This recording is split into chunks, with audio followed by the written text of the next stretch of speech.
Muy buenas tardes tengan todos el día de hoy. A lo largo de este video explicaremos lo que es el lupus eritematoso sistémico. El lupus eritematoso sistémico es una enfermedad autoinmunitaria que afecta a múltiples órganos. Esta va a estar principalmente caracterizada por una gran serie de autoanticuerpos, pero en particular serán los anticuerpos antinucleares. El lupus eritematoso sistémico es una enfermedad bastante frecuente, con una prevalencia que puede ser de hasta 1 por cada 2.500 habitantes en ciertas poblaciones. Esta es una enfermedad que va a afectar principalmente a las mujeres, con una frecuencia de 1 por cada 700 en mujeres en edad fértil. Y en una relación de mujer a hombre de 9.1, la edad reproductiva será de 17 a 55 años de edad. La enfermedad es de 2 a 3 veces más alta en sujetos de raza negra e hispanos. Como mencionábamos en la diapositiva anterior, la principal característica del lupus eritematoso sistémico va a ser la producción de autoanticuerpos. Parte de los anticuerpos van a reconocer componentes nucleares y citoplásmicos, mientras que otros se dirigen contra los antígenos de la superficie de los eritrocitos. Durante este proceso se van a reconocer los siguientes patrones. Número 1. El patrón de tinción homogéneo o difuso, que suele reflejar la presencia de anticuerpos frente a la cromatina, las histonas y en ocasiones el ADN bacteriano. Número 2.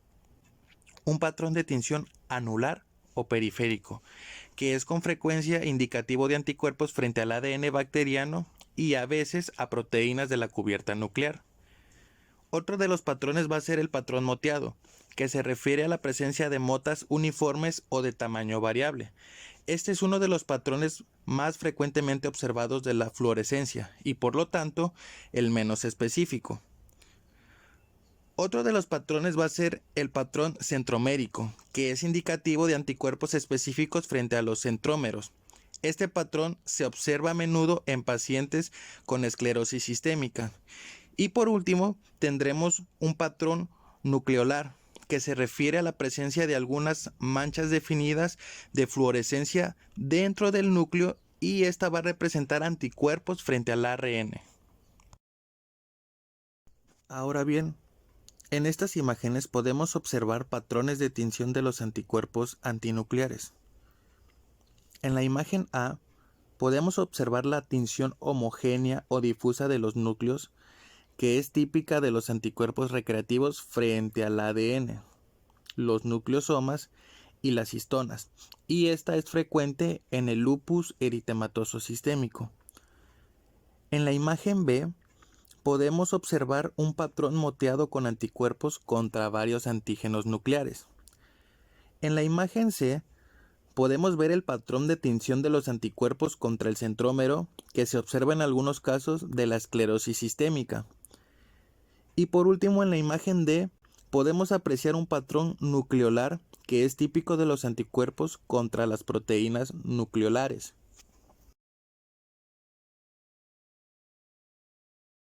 Ahora hablaremos sobre la patogenia. El defecto fundamental en el lupus eritematoso sistémico es un fallo en los mecanismos que mantienen la autotolerancia. Ahora bien, van a existir 3 factores que van a influir en este padecimiento, los cuales son los factores genéticos, los factores ambientales y los factores inmunitarios. Primero, explicaremos los factores genéticos. Los miembros de las familias tienen un mayor riesgo de sufrir lupus eritematoso sistémico y hasta el 20% de los familiares de primer grado que no están afectados tienen la capacidad de producir autoanticuerpos. Ahora bien, en el punto número 2 hay una mayor concordancia entre gemelos monocigóticos que entre gemelos disigóticos. ¿Por qué? Porque en los monocigóticos va a haber un 25% y en los disigóticos del 1 al 3%. Ahora bien, en el punto número 3 podemos ver que el riesgo relativo de las personas con HLA-DR2 o HLA-DR3 es de 2 a 3 y si están presentes en los dos haplotipos, el riesgo de entorno es de 5. Y por último, En el punto número 4 podemos observar que se suelen heredar deficiencias del complemento C2, C4 o C1. Ahora explicaremos los factores inmunitarios. Estudios recientes realizados en modelos animales y en pacientes han revelado varias aberraciones inmunitarias que, en conjunto, pueden dar lugar a una activación persistente e incontrolada de linfocitos autorreactivos. Ahora explicaremos 4 puntos acerca de esto. Número 1. El fallo en la autotolerancia de los linfocitos B. Esto se debe a una eliminación defectuosa de linfocitos B autorreactivos. Esto ocurre en la médula ósea, o también se debe a defectos en los mecanismos de tolerancia periférica. Ahora bien, punto número 2. Los linfocitos T colaboradores CD4 específicos frente a antígenos del nucleosoma también escapan a la tolerancia y contribuyen a la producción de anticuerpos patógenos de alta afinidad. Ahora bien, en el punto número 3 tenemos señales de los TLR. Estudios realizados en modelos animales han demostrado que los TLR reconocen el ADN y el ARN, sobre todo el TLR9, que reconoce el ADN, y el TLR7, que reconoce también el ARN. Estos van a producir señales que activan a los linfocitos B específicos frente a antígenos nucleares propios. Ahora bien, el punto número 4. Interferones de tipo 1. Las células sanguíneas muestran una firma molecular llamativa que indica la exposición al interferón alfa. Un interferón de tipo 1 que producen principalmente la CD plasmocitoides. Algunos estudios han demostrado que tales células procedentes de los pacientes con lupus eritematosa sistémica producen cantidades anormalmente grandes de interferón alfa.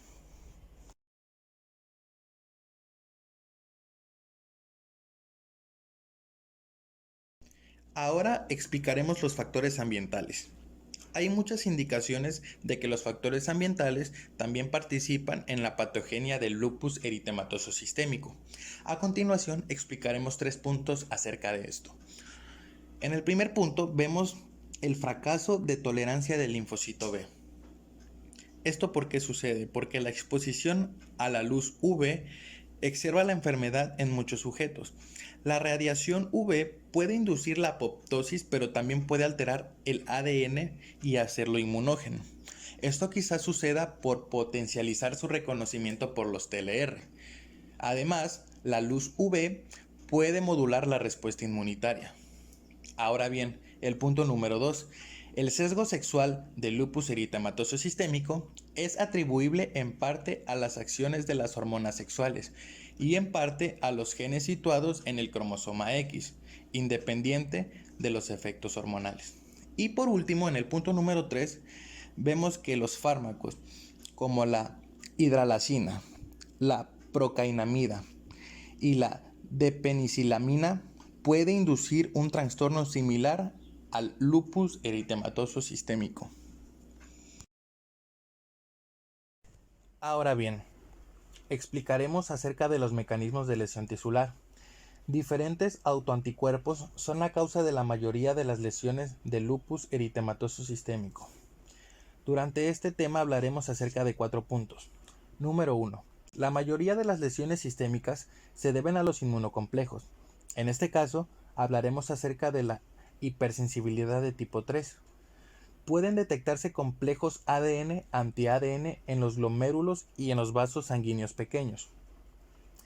Las concentraciones séricas bajas de complemento y los depósitos granulares de complemento e inmunoglobulinas en los glomérulos apoyan adicionalmente la naturaleza asociada a inmunocomplejos de la enfermedad.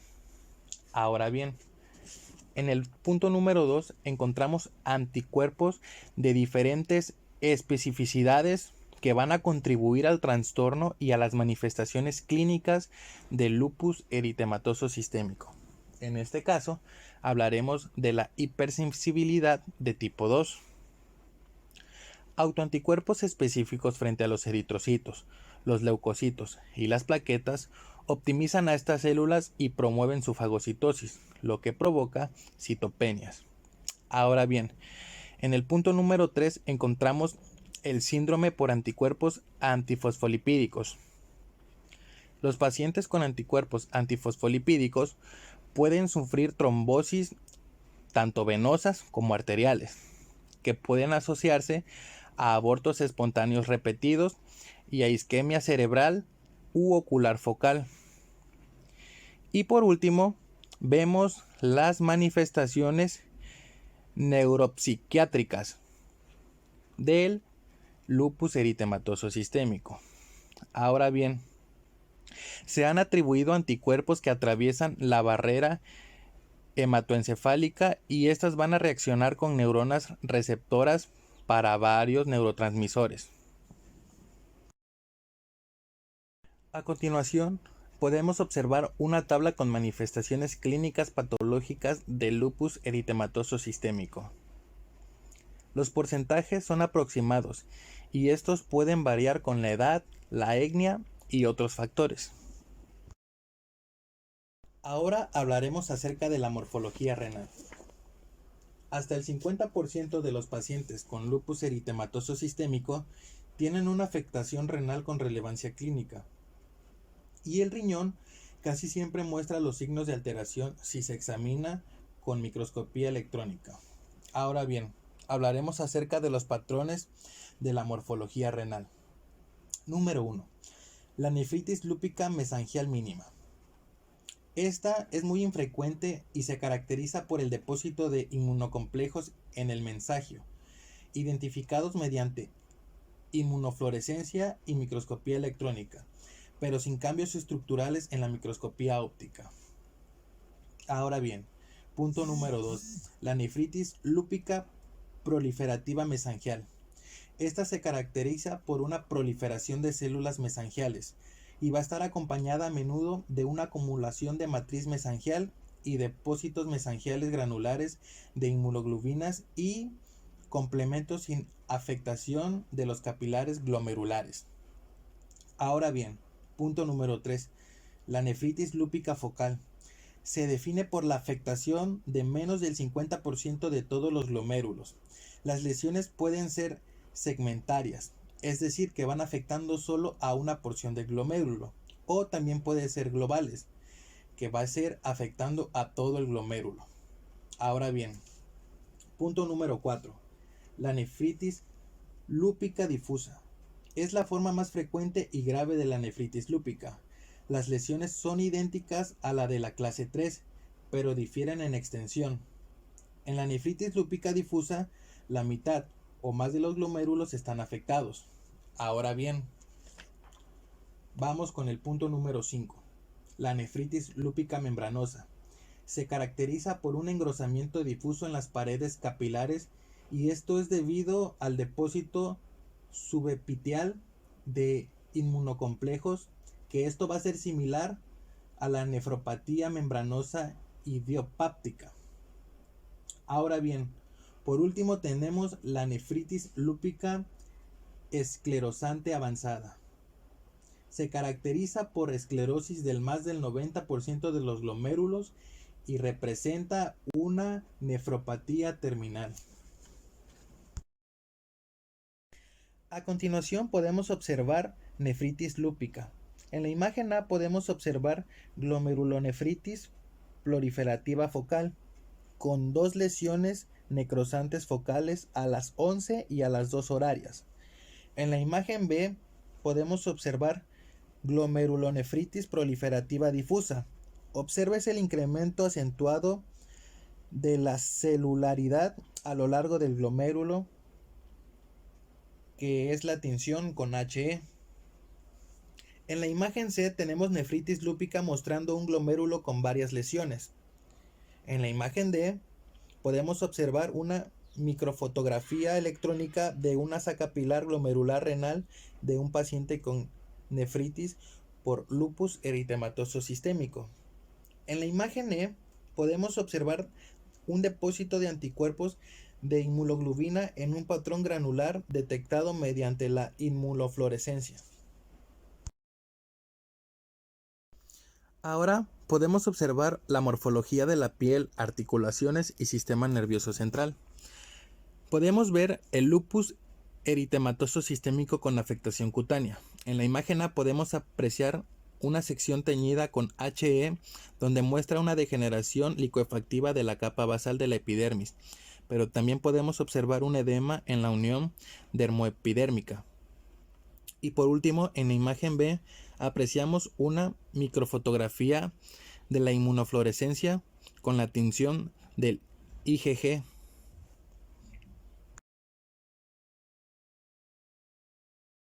Ahora podemos apreciar la pericarditis y las cavidades serosas y otros órganos.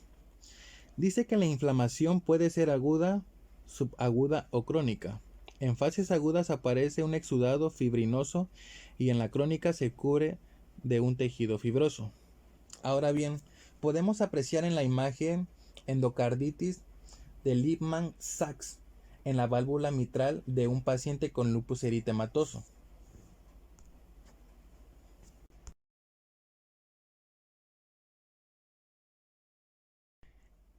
En esta diapositiva podemos mencionar algunas de las características del lupus eritematoso sistémico.